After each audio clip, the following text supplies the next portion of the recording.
Hello sir. अच्छा, last time हमने topic 6.7 start किया था, बायसिंग इन बीजेटी एम्पलीफायर सर्किट्स। ये वाला सेक्शन था। अभी 6.5 और 6.6 हमने छोड़ा हुआ है, वो स्मॉल सिग्नल से रिलेटेड था, तो 6.7 के बाद करेंगे वाले सेक्शंस।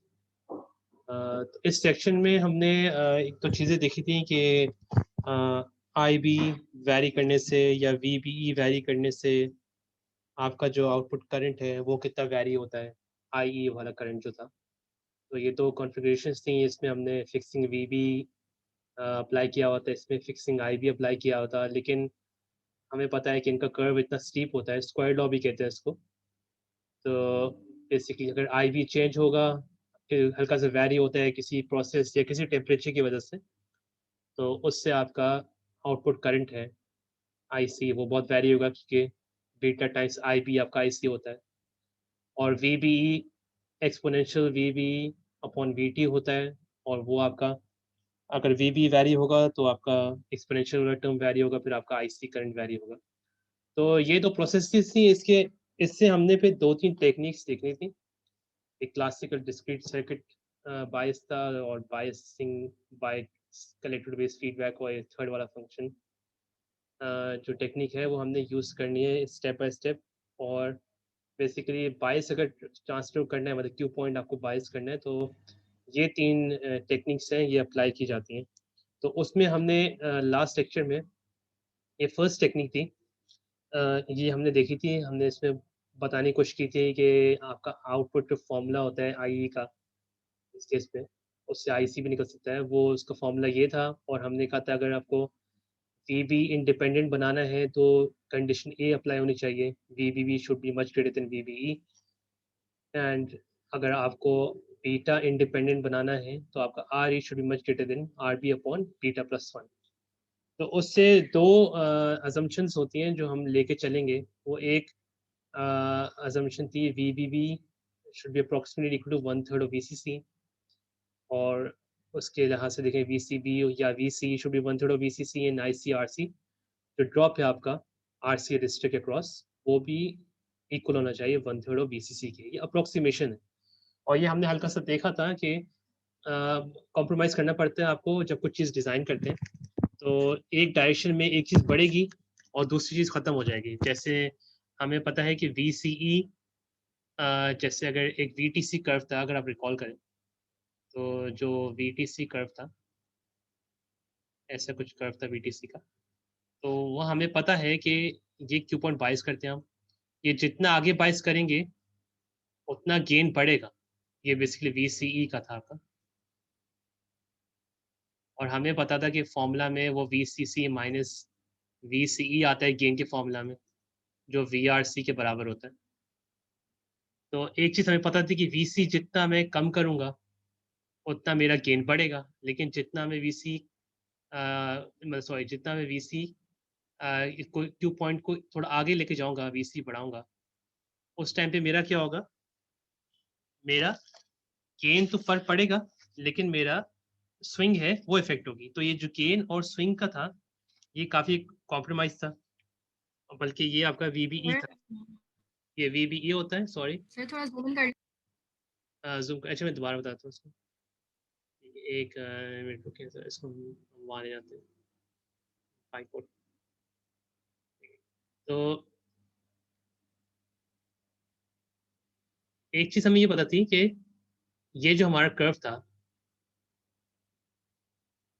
ये वी बी ई था और ये वी सी था। तो क्यू पॉइंट हम बाइस करते थे इस पॉइंट पे, और आपका जो गेन होता है वो हमें पता था कि वो होता है V R C upon V T होता है, या तो वी आर सी बेसिकली होता है V C C minus V C E. तो जैसे गेन और स्विंग की कॉम्प्रोमाइज होती है, मतलब अगर इस केस में मैं वी सी ई कम करना चाह रहा हूँ तो मेरा गेन बढ़ता है, और क्यू पॉइंट को मैं थोड़ा आगे बाइस करूंगा, जितना आगे बाइस करूंगा, मतलब जितना हाई वी बी पर बाइस करूंगा उतना वी सी कम होगा, और मेरा गेन बढ़ेगा। लेकिन हमें एक चीज पता है कि इसको आगे बाइस करने पे गेन तो बढ़ रहा है, लेकिन नुकसान ये क्या है कि इधर स्विंग आपकी फुल आ रही होती है। अगर मैं इसको इधर बाइस कर दूंगा तो स्विंग एक तरह से नीचे क्लिप होना शुरू हो जाएगी। तो काफी डिजाइन में गेन और स्विंग का कॉम्प्रोमाइज होता है। तो जब रियलिटी में डिजाइनिंग करेंगे तो हायर गेन हमेशा अच्छा नहीं होता। तो उस गेन पे स्विंग कितनी आ रही है वो भी डिपेंड करती है आपको कितनी चाहिए। तो इसके लिए हमने जो देखा था, कुछ हमने वो एक तरह से अप्रोक्सीमेशन ली थी। वो ये अप्रोक्सीमेशन थी आपकी VBB 1/3 VCC वाली, और दूसरी अप्रोक्सीमेशन थी वो थी कि आपका इस ब्रांच में R1 R2 के ब्रांच में जो करंट फ्लो कर रहा है वो होना चाहिए IE टू 0.1 IE के बराबर। तो ये दो लास्ट लेक्चर में पॉइंट्स थे, तो उससे एक हम एग्जाम्पल प्लस एक्सरसाइज सॉल्व करेंगे इन दो अजम्पशंस को लेते हुए। अब वो कैसे पता चल जाएगा कि इस तरह सॉल्व करना है, क्योंकि ये जो डिजाइन है वो इस तरह बायस हुआ होगा, आपका आर ये लगा होगा। अभी प्रीवियस हम जो देख रहे थे उस केस में हमने देखा था कि आर यहाँ नहीं होता था, सही है, यहाँ ग्राउंड होता था। इस केस में आर ई बायस हुआ हुआ है। अगर ऐसे ट्रांजिस्टर बायस हुआ हुआ है आपका, तो ये क्लासिकल डिस्क्रीट सर्किट बायस अरेंजमेंट है। तो इसका क्वेश्चन इसी तरह सॉल्व होगा। तो अब अगर क्वेश्चन को पे आते हैं हम लोग, जो हम लास्ट टाइम स्टार्ट करना चाह रहे थे लेकिन हो नहीं पाया था, वो ये क्वेश्चन था आपका बेसिकली। इसमें अब ये एग्जाम्पल है 6.20 और उसकी एक्सटेंशन है एक्सरसाइज 6.47। तो पहले तो मैं जो प्रीवियसली हमारे फॉर्मूलाज थे वो मैं यहाँ लिख देता हूँ जो हमने देखे थे। वो एक था आपका IE should be equal to VBB minus VBE upon RE plus RB upon 1 plus beta. तो ये हमारा I का फॉर्मूला था, और सिमिलरली हमारा IB का फॉर्मूला हमें पता है कि I अपॉन 1 प्लस बीटा, ये फॉर्मूला था। दो assumptions थी या दो approximations थी, VB should be much greater than VBE and RE should be much greater than RB upon 1 plus beta. ये तो, और बाकी कुछ पॉइंट्स थे कि VBB should be approximately equal to 1/3 of VCC। बाकी मैं दो लिख नहीं रहे थे, सही। तो ये कुछ पॉइंट्स थे हमारे जो इस टॉपिक में हमने फॉर्मूलाज यहाँ नैरो डाउन करके लिख दिए हमने। अब क्वेश्चन ये है कि we wish to design the bias network of the amplifier in figure 6.60। ये फिगर 6.60 है। Establish a current of I 1 milliampere. तो आई आप करंट 1 मिली एम्पेयर है, सप्लाई आपकी 12 वोल्ट है, ये आपकी सप्लाई है, ये आपकी 12 वोल्ट है, ठीक है। आई आपका 1 मिली एम्पेयर है और बीटा आपका 100 है। अब ये डिजाइन 1 डिजाइन 2 की बात करें, ये मैं थोड़ा एक्सप्लेन करता हूँ डिजाइन 1 डिजाइन 2 क्या मतलब है। अभी ये कह रहे हैं कि आप IE की रेंज फाइंड आउट करें। अब हमें ये जो फॉर्मूला है हमारा IE का, अब अज्यूम करते हैं अगर सर्किट डिजाइन हुआ है पूरा, VB भी मालूम है, VB मालूम है, RE मालूम है, RB मालूम है, बीटा मालूम है। अब वो कह रहे हैं कि बीटा वैरी करें 50 से 100 तक। तो असूलन अगर ये जो पार्ट है ये वैरी करेगा मेरा, और ये वैरी किस तरह करेगा, क्योंकि बीटा क्वेश्चन में लिखा है वैरी कर रहा है। तभी 50 है मिनिमम वैल्यू और मैक्सिमम 150 वैल्यू है। तो अगर बीटा मेरा वैरी करेगा तो ये पूरा पोर्शन है, मतलब वैल्यू इसकी वैरी करेगी, और ये वैरी करेगी तो आपका डिनोमिनेटर पूरा वैरी करेगा। जैसे भी RE 1 के अज्यूम कर लेते हैं, और R आपने इसी तरह का क्वेश्चन जी किया था ना, जिसमें रिपीट बीटा की चेंज हो रही थी। रिपीट करें प्लीज। अगर मुझे आवाज क्लियर नहीं है, लेकिन अगर असाइनमेंट की बात करें तो वो 100 सर तो मैं ये कह रही हूँ कि इसी तरह का आपने क्वेश्चन दिया था असाइनमेंट में, उसमें भी बीटा चेंज हो रहा था और फिर कंडीशन मतलब इसी तरह का कुछ क्वेश्चन था। अच्छा सही है। तो अब लेकिन उसमें R ही लगा हुआ था, इस साइड पे नहीं लगा था असाइनमेंट में, या नहीं लगा हुआ था, या उस टाइम में हमने R ही नहीं लगाया हुआ था। केवीएल लगाया था ना, तो जो है बीटा वो डिनोमिनेटर में ही आ रहा था, यही मतलब आरबी की ये कंडीशन आ रही थी, ये तो वही तो सिमिलर फिर इसी तरह से कंडीशन यहाँ भी है कि अब लेकिन हमें पता है कि डिनोमिनेटर में अगर कुछ बीटा वाला पोर्शन है और वो वैरी करेगा तो आपका आई वैरी करेगा। तो हमें इस क्वेश्चन में वही करना है कि अगर मेरा बीटा वैरी करता है 50 से 150 तो मेरा आई कितना वैरी करना चाहिए। अब एक कंसर्न ये है इधर कि ये जो कंडीशन है नीचे, ये जो कंडीशन है ये बता रही है अगर R is much greater than beta वाला जो फैक्टर है तो करंट इतना वैरी नहीं करना चाहिए। ठीक है, और यही हमें 22 भी हमें इस तरह से करना है कि हमें आर बी की वैल्यू और ये बीटा की वैल्यू में ऐसे रखनी होगी, या मतलब ये पोर्शन में ऐसे रखना पड़ेगा कि वैरी ना करे। तो इसको थोड़ा सा देखते हैं। अब मतलब असाइनमेंट किया था, अब सॉल्व हुआ था तो थोड़ा जल्दी गो थ्रू करते हैं। तो अब हो सकता है कि सोल्यूशन डिफरेंट हो इसका उसका मतलब टेक्निक तो उसकी डिफरेंट हो। तो अब हमें एक चीज अगर पता है कि मैं अगर आर ई हमारा अननोन है और आपका अभी कह लेते हैं R1 R2 अननोन है, ये चीजें आपको गिवन नहीं है, आर सी की अभी इंपॉर्टेंस नहीं है, तो आर सी अभी हमें जरूरत नहीं है तो हम नहीं देखेंगे इसको। तो आर ई का फॉर्मूला अगर मैं इस लिहाज से देखूं तो एक चीज हमें पता है कि आई बी करंट बहुत कम होता है। तो अगर मैं अभी आर ई को स्टार्टिंग के लिए अज्यूम करते हैं कि ये बीटा वाला फैक्टर निग्लेजिबल है, ये कंडीशन वैलिड है, तो आर ई मेरा जो बनना चाहिए वो मेरा क्या बनना चाहिए, V B B minus V B E numerator. V B B हमें पता है कि 1/3 ऑफ वी सी सी है, तो अगर आपका वी सी 12 वोल्ट है तो वी बी बी आपका 4 वोल्ट होगा। तो 4 माइनस 0.7 डिवाइड बाय आपका आई ई 1 मिली एम्पेयर उन्होंने क्वेश्चन में गिवन है, 1 मिली एम्पेयर अप्रोक्सीमेटली। इसको लेके हम सॉल्व करेंगे तो हमारा 3.3 के हमारा आर ई वैल्यू बनती है। अब R1 और R2 हमें नोन होने चाहिए, सही। उससे फिर हम कह लें आर बी फाइंड आउट कर सकते हैं। आर बी हमें पता है, जो आर बी लिखा हुआ है ये हमें पता है कि ये R1 पैरेलल R2 होता है। तो पहले R1 R2 मालूम होना चाहिए। तो R1 R2 के दो अननोन्स हैं तो दो डिफरेंट इक्वेशंस बनेंगे, उससे R1 R2 मालूम कर सकते हैं। पहला इक्वेशन तो ये है कि दूसरा पॉइंट जो कहते हैं ना वो हमने लिखा नहीं, वो था कि इस ब्रांच से करंट है वो होना चाहिए आई ई 2.1 आई ई। ये तो थोड़ा सा 0.1 आई है बेसिकली। तो हम बाय डिफॉल्ट 0.1 आई ही रखते हैं, मतलब इसके क्रॉस जो करंट है वो 0.1 आई ही होना चाहिए।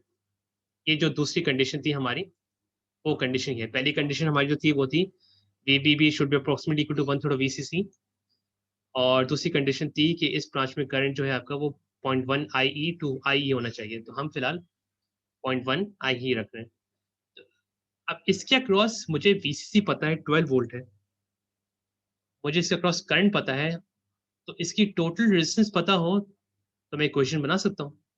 अगर मैं इक्वेशन बनाऊं R1 प्लस R2,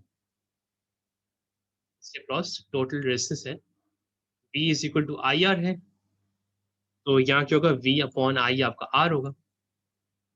अगर मैं इसको ऐसे लिख दूं तो ये मेरी इक्वेशन बन जाएगी।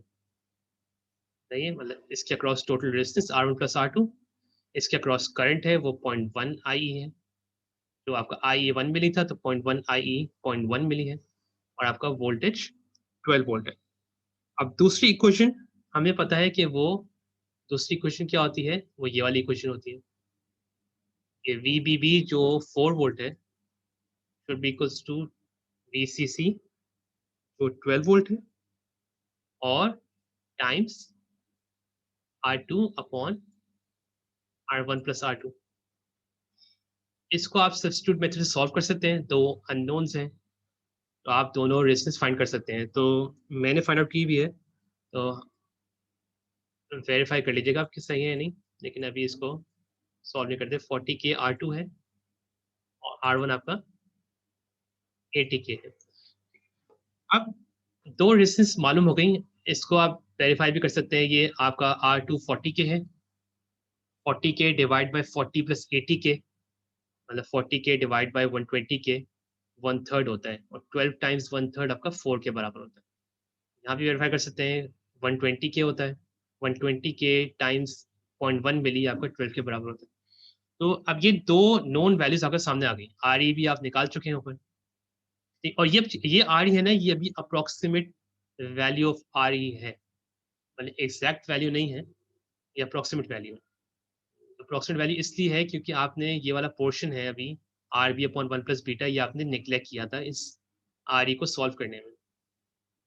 तो अच्छा, अब अगर बात होती है कि आई ई क्या आ रहा है, आई तो क्वेश्चन में गिवन था, देखिए ये, लेकिन ये हमने 1 मिली नॉमिनल वैल्यू ली हुई थी, जिस केस में आपका आर बी और 1 प्लस बीटा फैक्टर है, ये 0 के बराबर था। सही है, ये जो nominal value of I given होती है, इसका मतलब ये है कि ये वैल्यू इतनी कम है आपकी R B upon 1 plus beta, कि आपका सिर्फ आर ई डोमिनेट करे, और वही चीज़ हमने इसी फॉर्मूला को हमने यहाँ यूज़ किया था आर ई के लिए, तो यहाँ तभी R B upon 1 plus beta factor नहीं था। अब बात आ रही है कि R B upon 1 plus beta factor हो तो आई ई की वैल्यू क्या होनी चाहिए। ठीक है, तो ये हो सकता है कंफ्यूजिंग हो, तो असली में आई का फॉर्मूला ये है, nominal value of I E मतलब R B upon 1 plus beta factor ignored था, तो उस केस में हमने I E is equal to V B B minus V B upon R E था, तो हमने इससे आर ई फाइंड आउट किया था। अब आर ई फाइंड आउट कर चुके हैं, R one R two find out कर चुके हैं, तो आप आर बी भी फाइंड आउट कर सकते हैं, वो होता है R one parallel with R two, R B आ जाएगा। अब इस फॉर्मूला में जो मेन फॉर्मूला है आपका आई का, अगेन उसमें मैं अब ये फैक्टर ऐड करता हूँ, डिवाइड में आपका 3.3 के था, और प्लस आपका आर बी क्या है 80 के पैरेलल विद 40 के ऑन 101। इस केस में जो आई ई आता है वो 0.93 मिली एम्पियर आता है। अब ये आपकी आई वैल्यू है जो सर्किट की आपने रेजिस्टेंसेस चूज की हैं, उसके अकॉर्डिंगली आपकी आई की वैल्यू 0.93 मिली एम्पियर आ रही है। तो ये एग्जाम्पल हमने यहाँ शो नहीं की हुई बुक में है, तो उसमें डिजाइन वन की बात कर रहे हैं, जो यहाँ बात करें डिजाइन वन की, वो इस सर्किट की बात कर रहे हैं, इसमें आपका आर वन और आर टू 80 के और 40 के रिस्पेक्टिवली है। अब एक चीज हमें पता है कि, चलिए उससे पहले हम क्या काम करते हैं, चलो मुझे उस पर दोबारा आते हैं, कि एक चीज मुझे पता है कि अगर मैं इस फैक्टर को जीरो कर दूं, R B upon 1 plus beta को जीरो कर दूं, तो मेरा आई ई है वो 1 मिली एम्पियर आना चाहिए।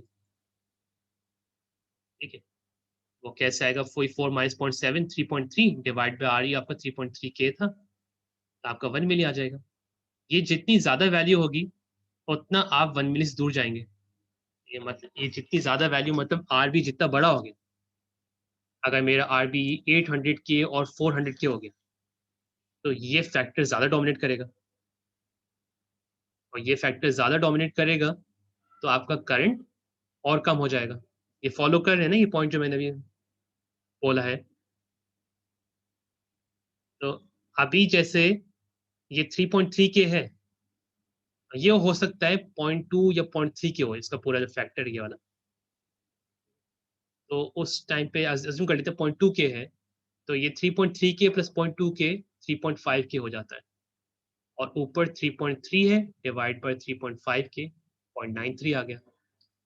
अब अगर ये इसको मैं कह लूँ कि इतनी बड़ी वैल्यूज है 800 के 400 के, कि ये इफेक्टिवली वैल्यू इसकी 3.3 की हो गई, अज्यूम कर लेते हैं 800 के पैरेलल 400 के हो सकता है 330 के बने, और डिवाइड बाय 101 कर दूं तो ये 3.3 की हो गई। अब अगर इतनी बड़ी वैल्यूज आपने चूज कर ली आर वन आर टू की, तो 3.3 के प्लस 3.3 के 6.6 के हो गए।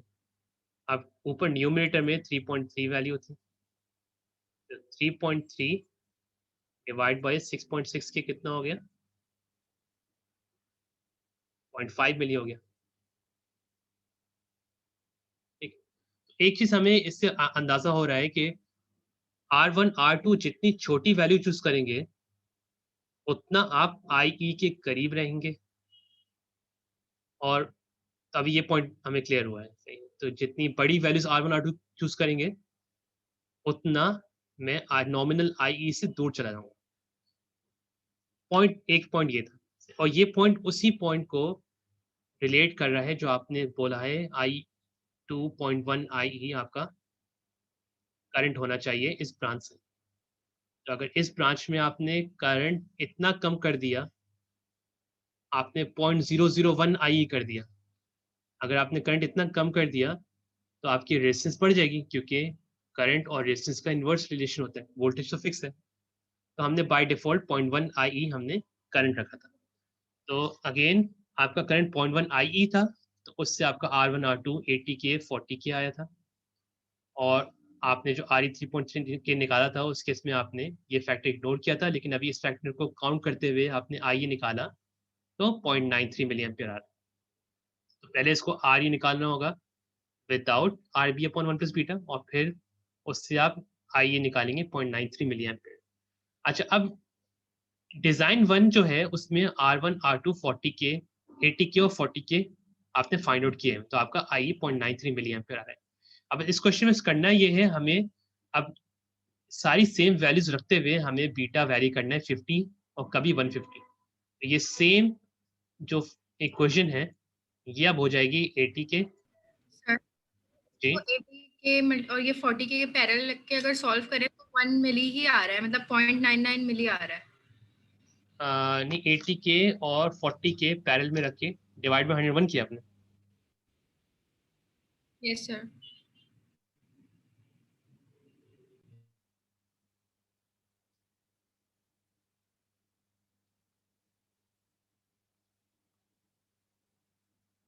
मेरे पास 0.93 आ रहा है, कोई और वेरीफाई कर ले।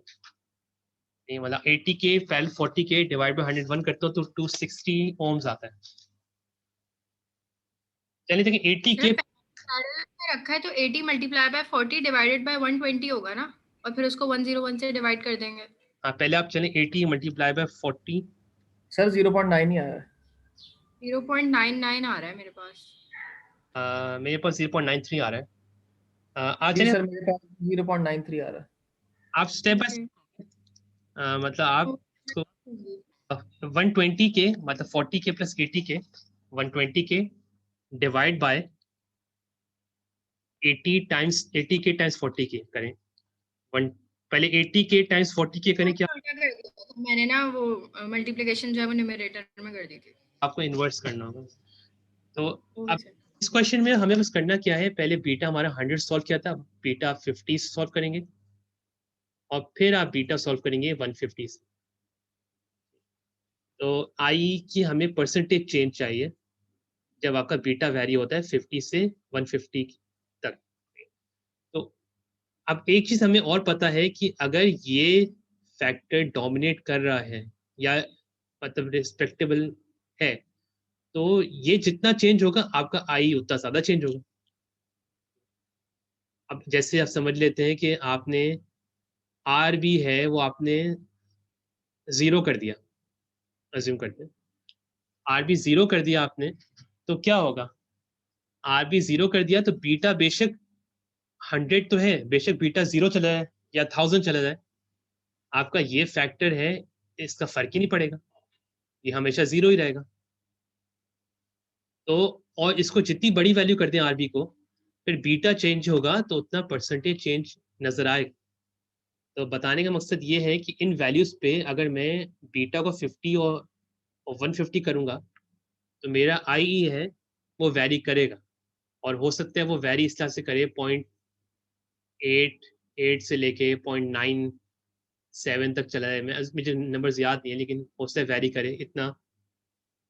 0.93 से आपका 0.88 मिनिमम चला है और 0.97 मैक्सिमम चला है, तो वैरी कर सकता है। लेकिन अगर ये वाला फैक्टर मैं इतना कर दूं कि वो इस रिलेशन में निग्लेजिबल हो इतना से, जैसे 0 अज्यूम कर लेते हैं, तो आई ई है मेरा वो इतना वैरी नहीं करेगा।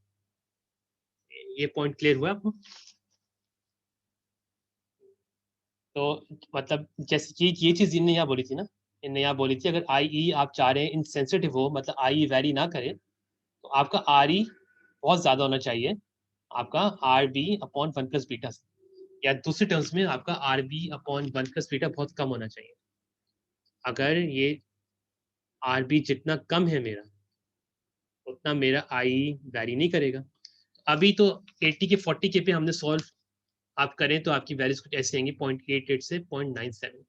अब इसका जो डिजाइन 2 की बात कर रहे हैं, वो ये बताने का मकसद है कि आप इस फैक्टर को, जो आपका फैक्टर है R B upon one plus beta, इसको आप 10 टाइम्स कम कर दें। ठीक, अब अगर इसको 10 टाइम्स कम करते हैं तो क्या होता है? इसको अब 10 टाइम्स कम किया तो मेरा 4 अपॉन माइनस 0.7 3.3 के, ये तो सब सेम रहा। अब इधर 8 के और 4 के हो गए। ठीक है, पहले 80 के 40 के था, अब आपने आर बी 10 टाइम्स कम किया, तो अगर आर बी 10 टाइम्स कम किया तो एक तरह से मैं कहना चाह रहा हूँ R B 10 times R one 10 times कम किया और आर टू 10 टाइम्स कम किया। ठीक है, मतलब पैरेलल हो ऐड हो, बात एक ही होती है। अगर मैंने अज्यूम कर लेते हैं 10 और पैरेलल विद 10 किया हुआ है, तो ये उल्टा कर दिया मैंने, 10 किया हुआ है, तो 10 पैरेलल विद 10 कितना होता है? 5 होता है।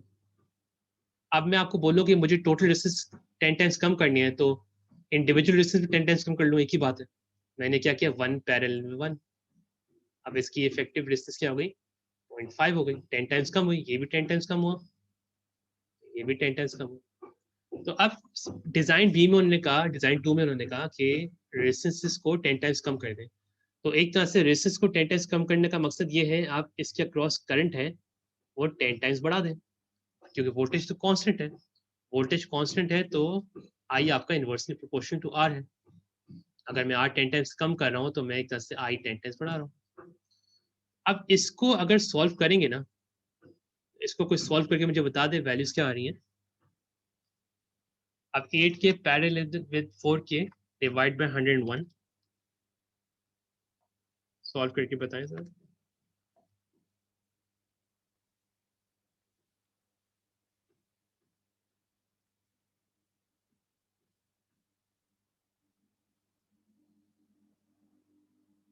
सर ये 1/4 लिखा हुआ है या 1/4 है?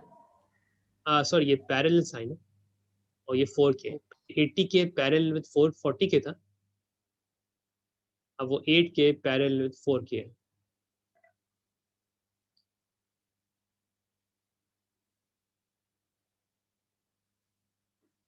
सर 26.4 आ रहा है। पहले 264 था ओम्स, अब 26.4 है। तो अब देखें, आपने इस क्वांटिटी को 10 टाइम्स कम कर दिया। अब 26.4 को 3.3 के में ऐड करें और 3.3 से डिवाइड करें फिर ओवरऑल नंबर को।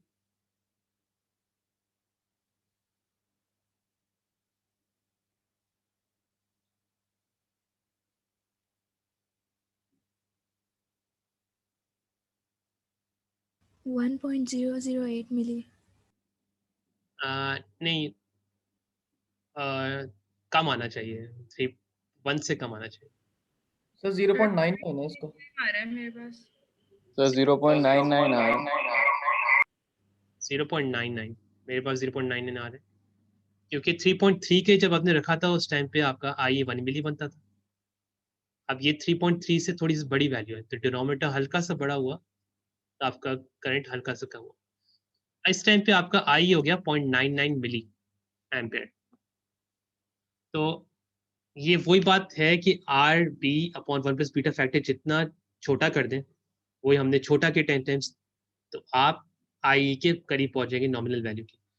अब इस केस में जल्दी से मुझे एक यहाँ 26.4 था ना, अब क्या करें कि अब 100 की जगह 50 रख लें, तो डिनोमिनेटर में वो 51 होगा। और फिर मुझे सॉल्व कर बताएं कि ओवरऑल आई क्या आ रहा है, और कोई दूसरा है वो 151 पे कर ले, 151 पे क्या आ रहा है।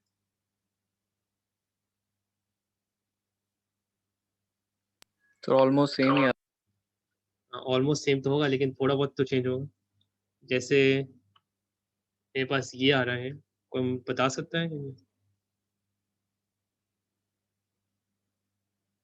9 3.9 होगा।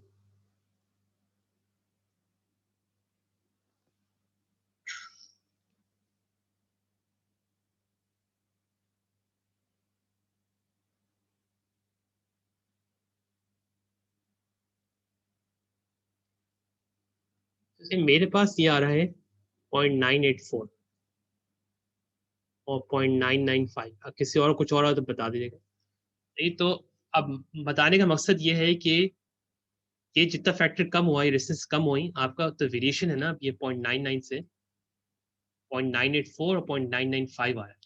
और हमारा जो एडवाइस करने का मकसद ही ये था इसको ऐसे कि हमें IE इंसेंसिटिव करना था।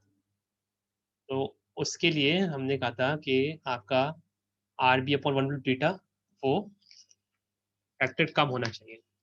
तो अब जैसे इस केस में बीटा वैरी कर रहा है, लेकिन ऊपर वाले केस में 0.88 से 0.97 ये वैल्यूज मुझे जल्दी पता नहीं है, लेकिन थोड़ी अप्रोक्सीमेटली सेम है। और कंपेयर टू जब आपने रेसिस्टेंस कम कर दी तो उस टाइम पे आपकी वेरिएशन कम है। तो इस बाइस का मतलब बताने का मकसद ये था कि एग्जांपल 6.20 से 6.47 एक्सरसाइज तक कि अगर आप बीटा इंडिपेंडेंट बनाना चाह रहे डिज़ाइन को, तो आपको रेजिस्टेंस की वैल्यूज है वो कम रखनी पड़ेगी। अब देखा जाए तो हमने स्टार्ट किया था 80 की 40 के पे, उस टाइम में हमने 0.1 IE हमने रखा था। अब बात हो रही है जब इसको 10 टाइम्स कम कर दिया जाए, अब आपने जो डिज़ाइन किया उस टाइम पे आपने IE के बराबर रखी है रेजिस्टेंस की। आपने रेजिस्टेंस 10 टाइम्स कम हुई तो करंट 10 टाइम्स बढ़ गया। ये रेंज है जो आप इसको डिज़ाइन करते हैं, लेकिन आप 0.1 IE रख सकते हैं अगर क्वेश्चन में कुछ गिवन नहीं है ना, कि इस क्वेश्चन में गिवन नहीं था, स्टार्ट में 0.1 IE ही रखा था, फिर उसमें वैरी करके IE को के बराबर हमने वैल्यूज रख दी थी करंट की, ताकि हमारा रेजिस्टेंस है वो 10 टाइम्स कम हो जाए। तो ये इसके लिए बस आपको ये फॉर्मूला है लेफ्ट साइड पे जो लिखे हैं ये पता होने चाहिए। ये आपका मेन आपका IE वाला फॉर्मूला है और ये VBB वाला फॉर्मूला है जो इस केस में यूज नहीं हुआ। और बाकी ये फॉर्मूला पुराना है और ये हमारी जो हमें पता है कि भाई हमें RE बहुत बड़ी वैल्यू रखनी है RB के लिहाज से। तो ये एक क्वेश्चन था। इसी से एक कह लें कि इसकी ही एक तरह की ये एक्सरसाइज है 6.48। अब इसमें और उसमें डिफरेंस कुछ नहीं है। इसमें और उसमें बस डिफरेंस ये है कि यहाँ एक ये VBB था और ये ग्राउंड था। अगर आप रिकॉल करें तो ऊपर वाले इसको सर्किट को, तो यहाँ जो RB के साथ VBB लगा हुआ था और RE के पास ग्राउंड लगा हुआ था। अब ये सर्किट की डिफरेंट टेक्निक है, इसको 2 पोर्ट कहते हैं, 2 सप्लाईज है। इस केस में यहाँ VBB की जगह ग्राउंड लगा हुआ है और आपका यहाँ 0 की जगह VEE लगा हुआ है। तो कोई ऐसा कुछ चीज़ नहीं है। बस अगर मैं इस फॉर्मूला को, ये पहले फॉर्मूला को रिकॉल करें, तो यहाँ इस फॉर्मूला में क्या था, VBB माइनस VBE था जो हमने उधर देखा था, अभी डिनोमिनेटर सेम था। तो ये एक लूप है। अगर देखा जाए, मैं इस पे अगर अगेन ऊपर आऊं इस वाले पे, तो जो आपने फॉर्मूला बनाया था ना इधर, ये जो फॉर्मूला लिखा हुआ है, ये हमने न्यूमरेटर में असली में था VBB minus VBE minus VEE। असली में ये इक्वेशन होती है और ये आपका VEE होता है। लेकिन क्योंकि VE 0 होता है तो हम इसको इग्नोर करते हैं, तो हम सिर्फ VBB माइनस VBE लेते हैं। ठीक है, तो वैसे माइनस VEE भी आता है जो सप्लाई होती है। अब इसको ही रखते हुए इन्होंने इसको हल्का सा वैरी किया है सर्किट को। अब इसमें अगेन VBB है माइनस VBE है माइनस VEE है। VBB आपका क्या है, 0 है, माइनस VBE है, और VE आपका नेगेटिव होता है और इसके वोल्टेज नेगेटिव होती है। तो माइनस माइनस VE पॉजिटिव बनता है। बेसिकली ये -5 वोल्ट होता है ना। तो अगर आप इसको काउंट करेंगे तो ये इस फॉर्मूला में अगर आप काउंट करेंगे तो आपका, अब जैसे कि वी में लिखा था VBE और माइनस ऑफ VEE लिखा था, माइनस प्लस हुआ तो ये अगेन VE माइनस VBE हो गया। अगर इस फॉर्म, अगर ऐसा सर्किट आता है, बस डिफरेंस क्या है, वही सर्किट है, इधर RB VBB लगा था, इधर ग्राउंड हो गया, और इधर VE ग्राउंड लगा था, -5 वोल्ट हो गया है, कोई भी सप्लाई हो गई है। तो अगर ये क्वेश्चन हो, प्रीवियस क्वेश्चन में कोई डिफरेंस नहीं है, ये डिफरेंस है, तो उस वाले फॉर्मूला में न्यूमरेटर में VBB माइनस VB आता था, इस केस में वो VEE माइनस VB आएगा। अगर इस क्वेश्चन को सॉल्व करूं तो अगर अज्यूम करते हैं VEE -5 वोल्ट है, तो न्यूमरेटर होगा 5 माइनस 0.7, और कुछ डिफरेंस नहीं है। सही, एक्सरसाइज ये ट्राई कर सकते हैं, इसकी तरह सिमिलर ही है जैसे ये वाली, इससे पहले वाली 6.47 एक्सरसाइज थी, वो हमने की थी। ये जो 6.48 उसका सिमिलर, ये समझ आए ये पॉइंट जो रेस किया था इधर।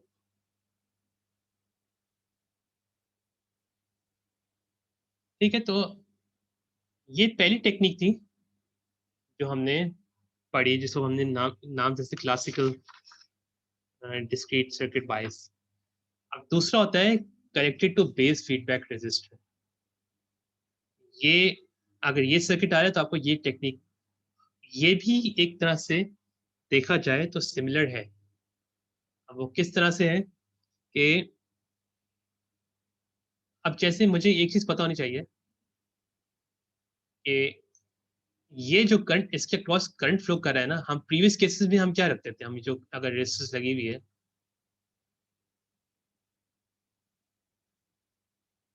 हम ये हम इसके क्रॉस कहते थे, करंट हमारा क्या है, IC है, क्योंकि IB यहाँ से आता था, और फिर ये IE क्या होता था, दोनों का सम होता था।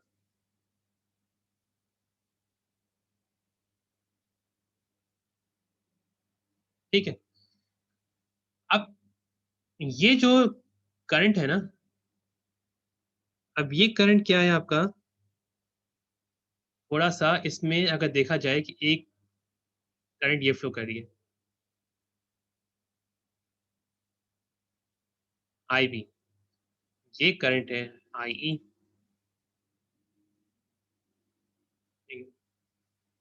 ये जो करंट है ना इधर, ये आपका IC ही है। ठीक है, मतलब ये जो करंट है आपका, ये आपका IC, अगर करंट की डायरेक्शन ये है, तो अब ये जो इसके अक्रॉस रजिस्टर के अक्रॉस करंट फ्लो कर रहा है ना, ये अब क्या होना चाहिए, मुझे कोई बताएगा कि ये अगर IC करंट है और ये IB करंट है, इसके क्रॉस करंट क्या होगा?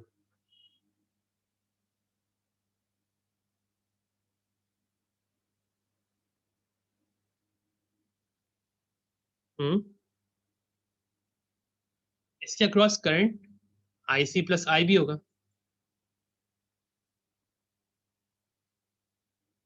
इस पे ना जाए अभी, इस पे कुछ पे ना जाते, कि ऊपर वाली फिगर देख लें, इस पे इस कलेक्टर के अक्रॉस कोई और कनेक्शन नहीं था, तो कलेक्टर का करंट है वो IC जा रहा था, क्योंकि करंट कहीं और नहीं जा रहा। IB का करंट डायरेक्शन अगर ये है इनसाइड, तो IE जो करंट की डायरेक्शन नीचे है, ये इन दोनों का सम है, जो आपका किरचॉफ करंट लॉ है, जो भी inwards current is equal to outwards current, तो आई आपका करंट होता है IC प्लस IB। अब यहाँ भी वही है, IE equals to IC plus IB, यही होता है ना इक्वेशन, या नहीं? यही होती है सर। ठीक है, तो अब लेकिन जो आईसी करंट है वो बेसिकली कलेक्टर नोड पे करंट है, लेकिन ऊपर से जो करंट आ रहा है वो आईसी के बराबर नहीं है, क्योंकि वो कुछ करंट है वो यहाँ चला गया और कुछ करंट यहाँ चला गया। तो जो इस रेजिस्टर क्रॉस करंट होगा ना वो इन दोनों करंट का सम होगा। अगर मैं इस नोड पे केसीएल लगाता हूँ, अगर मैं इसको कह रहा हूँ ये आईसी करंट है, इसको मैं कह रहा हूँ ये आईबी करंट है, तो जो ये एरो है इसके क्रॉस करंट क्या हुआ, इन दोनों का सम हुआ, आईसी प्लस आईबी। तो ये इफेक्टिवली आईई के बराबर है। तो इस ऐसे डिजाइन में कलेक्टर नोड पे करंट आईसी ही है, लेकिन इस आरसी के जो करंट फ्लो हो रहा है वो आईसी और आईबी का सम, तो वो आपका आईई कह सकते हैं उसको, क्योंकि वो आईसी प्लस आईबी आपका आई होता है। ठीक है, तो ये हल्का सा इस पे थोड़ा ध्यान रखना पड़ेगा। अगर हिस्ट्री के क्रॉस आप ड्रॉप मालूम करना चाह रहे हैं ना, तो अब जैसे इसको मैं अगर क्लियर कर दूं, मुझे पता है ये मेरा क्या है, VCE है, ये मेरा VCC है, तो इस रजिस्टर के क्रॉस ड्रॉप क्या होगा, VCC minus VCE upon RC। इसको मैं करंट दूंगा IE, क्योंकि इससे करंट फ्लो करे वो IE फ्लो कर रहा है, इसमें से कुछ इधर IC जा रहा है और कुछ इधर IB जा रहा है। बस ये इसमें डिफरेंस है। इसकी इक्वेशंस हम डिटेल नेक्स्ट में पढ़ लेंगे, लेकिन इसकी अगर ये क्वेश्चन देखें तो ये वही है, सप्लाई है, इसके अक्रॉस ड्रॉप, इसके अक्रॉस ड्रॉप और फिर इसके अक्रॉस ड्रॉप। तो इसके अक्रॉस ड्रॉप क्या है, इसमें करंट IE फ्लो कर रहा है तो IE टाइम्स RC हुआ। इसके अक्रॉस ड्रॉप कितना है, इसमें IB करंट फ्लो कर रहा है तो IB टाइम्स RB हुआ, और इसके अक्रॉस ड्रॉप क्या है, VBE हुआ। तो इस इक्वेशन को अगर आप रिडिफाइन करेंगे IE के टर्म्स में, तो VCC माइनस VB आएगा और डिनोमिनेटर में आपका RC plus RB upon 1 plus beta आएगा। तो अब इसको अगर कंपेयर करें प्रीवियस सर्किट से, तो उसमें डिफरेंस क्या है, इस केस में VCC माइनस VB है, उस केस में VBB माइनस VB था, और डिनोमिनेटर में यहाँ RC है, वहां क्या था, RE था।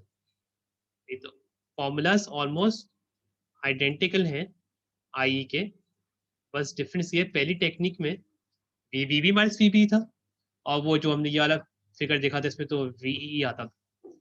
अगर ऐसा सर्किट बना होगा तो VBB की जगह VCC आएगा और RE की जगह RC आएगा। तो अगेन इसमें वही चीज फॉलो हो रही है जो उसमें हो रही थी कि RC should be much greater then RB upon 1 plus beta, जो प्रीवियस टेक्निक में थी RE should be much greater then RB upon 1 plus beta. तो ये फॉर्मूला यहाँ भी यूज होगा जो प्रीवियसली यूज हुआ था। और बाकी एक तो ये एक और इक्वेशन है ये यूज होगी, ये बेसिक इक्वेशन क्या है कि कलेक्टर टू बेस, मतलब इसके अक्रॉस ड्रॉप कितना है आपका, तो ये VCP जो ड्रॉप है ये आपका IB RB के बराबर होगा, क्योंकि अगर ये कलेक्टर है और ये बेस है तो यहाँ से यहाँ ड्रॉप कितना होगा, इस रजिस्टर के अक्रॉस ड्रॉप होगा, वही ड्रॉप होगा। तो VCB equals to IB RB है। अगर ये मेरा 10 वोल्ट है, इसके क्रॉस ड्रॉप 2 वोल्ट है, तो यहाँ कितना पहुंचा, 8 वोल्ट पहुंचा।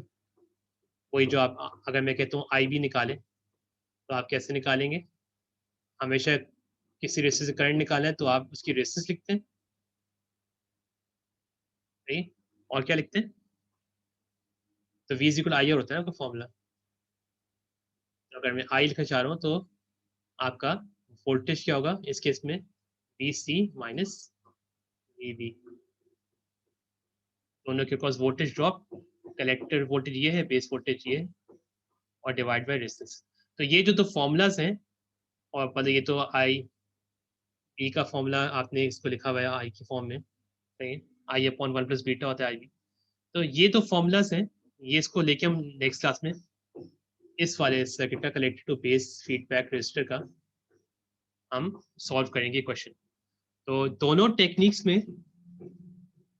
बस डिफरेंस ये है कि आई के फॉर्मूला में ये डिफरेंस है और कनेक्शन थोड़ा डिफरेंस है। तो आपको पता होना चाहिए कि जहाँ भी कोई नोड आ रहा है करंट ब्रेक होगा बस। तो करंट यहाँ जो है इसमें बस इंपॉर्टेंट पॉइंट ये याद रखने का, यहाँ करंट आई फ्लो कर रहा है। ये इस इक्वेशन को ना देखें, इसमें आई करंट फ्लो कर रहा है, वो इन दोनों का सम हो। ठीक है, तो ये हल्का सा नेक्स्ट क्लास में जो कल है हमारी उसमें हल्का सा गो थ्रू करके एक इसकी एक्सरसाइज देख लेंगे। असाइनमेंट तो आपने सबने जमा करा दिया होगा। जब सब जमा करा देंगे, अब आई थिंक लेट पेनल्टी लगना शुरू हो जाएगी जो लेट सबमिट करेगा, तो मैं इसका सोल्यूशन भी अपलोड कर दूंगा। और किसी को क्वेश्चन है वरना क्लास खत्म करते हैं।